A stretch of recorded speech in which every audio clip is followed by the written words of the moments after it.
Bonjour à toutes et à tous, bienvenue sur ma chaîne Ciné Série Galaxy. On se retrouve aujourd'hui pour une nouvelle critique d'une série très récente. Ça s'appelle Solo, avec un S au pluriel, rien à voir avec Solo Star Wars Story. Solo, c'est de l'anthologie de science-fiction dans le même style que Black Mirror. Je vous en parle sans aucun spoilers, juste après le générique.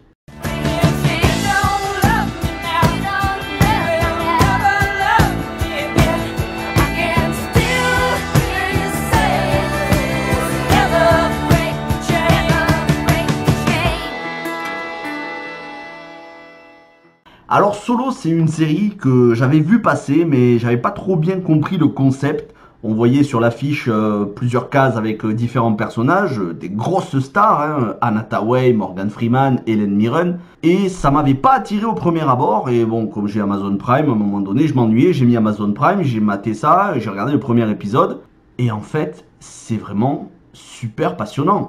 C'est de la science-fiction dans ce qu'elle a de plus métaphysique, dans ce qu'elle a de plus, on va dire, de réflexion. Il y a beaucoup d'émotions dans cette série. Ça pose un regard assez pertinent à la fois sur des thèmes d'actualité comme le confinement, déconfinement, mais aussi sur des technologies qui pourraient y avoir à l'avenir. Je vous en parle sans aucun spoiler, bien évidemment. Il y a 7 épisodes qui durent entre 20... Allez, une vingtaine de minutes pour les plus courts, une trentaine de minutes pour les plus longs. Et franchement, il y a vraiment des sujets très intéressants. Le premier épisode avec Anna Thaoué parle de voyage dans le temps, de voyage dans le futur, le passé ou le présent. Enfin, le passé ou le futur. Le deuxième épisode avec Anthony Mackie nous parle d'un homme de remplacement. En gros, un androïde qui remplacerait quelqu'un, mais qui est son sosie exact, quasiment son clone. Le troisième épisode avec Helen Mirren, carrément, c'est un voyage dans l'espace. Le quatrième épisode, pour le coup, lui, il est beaucoup plus proche de nous. Il nous parle d'un futur où il y aurait eu un virus, alors c'est pas nommé le Covid, mais un virus qui aurait mis l'humanité en PLS, un petit peu comme on est aujourd'hui. Et à un moment donné, le virus serait passé, l'humanité se serait déconfinée, mais il y a des gens qui n'auraient eu tellement plus confiance dans les gouvernements, tellement plus confiance dans la technologie, tellement plus confiance dans l'information, qu'ils préféreraient rester confinés à vie. Autrement dit, ils auraient plus peur du déconfinement que de rester confinés. C'est intéressant et toujours, à chaque fois, chacun de ces épisodes, avec des technologies qui n'existent pas encore.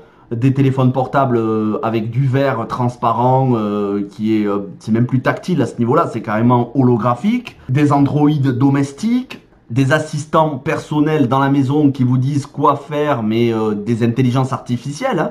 Pas juste Alexa. D'ailleurs, on fait référence à Alexa de Amazon ou le Google, l'espèce de petit appareil Google là, qui correspond à Alexa, le concurrent. Bref, il y a des technologies qui n'existent pas encore et ces technologies ont une incidence, mais c'est vraiment une réflexion sur l'être humain, sur ses désirs, sur ses envies, sur qu'est-ce qui le pousse. Par exemple, l'épisode sur Helen Mirren, qu'est-ce qui la pousse à vouloir entreprendre ce voyage dans l'espace, ce voyage sans retour. C'est vraiment très intéressant. Les 3 autres épisodes, je vais pas vous en parler. Le dernier épisode, c'est celui avec Morgan Freeman. Il est très important par rapport à la série en entier. Est-ce qu'il y aura une deuxième saison? Je n'en ai aucune idée, honnêtement, pour l'instant. Je pense que c'est sorti tellement tôt qu'on n'a pas encore l'info. Mais ça fait vraiment penser à Black Mirror, en moins choquant quand même. Parce que c'est vrai que Black Mirror, il y a des épisodes assez trash. Là, ça reste quand même tout public. À l'exception d'un épisode où on a Constance Wu, où là, c'est trash, mais on va dire dans les paroles. Pas vraiment dans ce que l'on voit, mais plutôt dans ce que le personnage dit. Et c'est là où la série est plutôt spéciale. C'est bien souvent des monologues face caméra. Alors face caméra, il ne s'adresse pas à nous, c'est pas un brisage du 4e mur. Il s'adresse à d'autres personnes, bien souvent des robots. Mais c'est un monologue dit par l'acteur ou l'actrice qui joue dans l'épisode. Et ils arrivent à tenir pendant 20, 25, 30 minutes. C'est franchement une prouesse de la part de chacun des acteurs. Alors tous les épisodes ne sont pas égaux, il y en a certains qui sont très intéressants, celui avec Anna Thaoué, Anthony Mackie, Helen Mirren, Morgan Freeman. D'autres qui sont moins intéressants, voire vraiment pas terribles. Mais dans l'ensemble, pour une saison d'anthologie qui se regarde en moins de 3 heures pour l'ensemble de la saison 1, ça vaut franchement le coup. Si vous avez Amazon Prime, si vous aimez ce genre de série, foncez. Vous pouvez vous regarder n'importe quel épisode dans le désordre, il n'y a aucun problème. C'est une très bonne série, une réussite dans l'ensemble. C'est pas un chef-d'œuvre, attention non plus, hein, faut pas me faire dire ce que j'ai pas dit. Il y a des épisodes où je me suis ennuyé, mais dans l'ensemble, ça a été une très bonne surprise, avec mention spéciale, comme je disais, Anna Thaoué, Helen Mirren, Morgan Freeman et Anthony Mackie, qui sont vraiment émouvants dans leur jeu.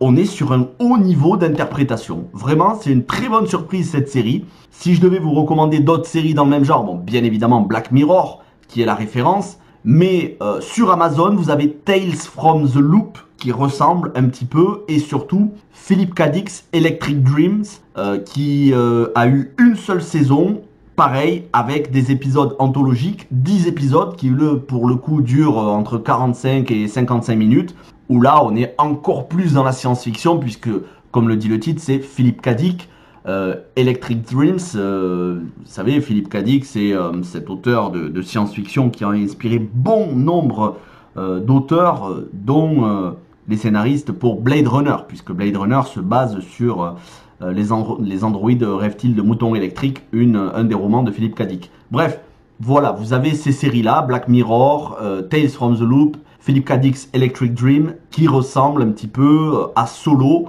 Et puis, si je devais vous recommander un film, bon, Passengers, avec Chris Pratt, récemment Voyagers avec Colin Farrell, qui ressemble beaucoup, mais qui est inférieur par rapport au voyage dans l'espace.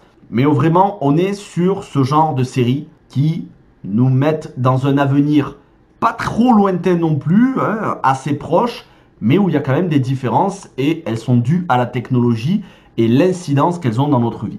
Voilà, je ne vais pas le faire plus long pour cette série parce que sinon je serais obligé de spoiler et je veux vraiment pas vous spoiler. À noter le premier épisode avec Anna Thaoué. Attention, si vous n'avez pas vu Game of Thrones, que vous avez l'intention de regarder Game of Thrones, le personnage de Anna Thaoué spoil toute la fin de Game of Thrones. Toute la fin de la saison 8. Donc c'est curieux de ne pas avoir mis un petit avertissement avant. Mais voilà, le personnage parle de séries, de films, et à un moment donné, elle spoil Game of Thrones. Donc attention, si vous n'avez pas vu Game of Thrones, Anna Thaoué dans Solo spoil la fin de la série. Voilà, merci à tous d'avoir regardé cette vidéo. N'hésitez pas à liker, vous abonner, partager. D'autres vidéos arrivent cette semaine, plein de critiques de films, critiques de séries. Il va y avoir du contenu à gogo. Merci à tous, passez une bonne semaine, portez-vous bien et ciao tout le monde.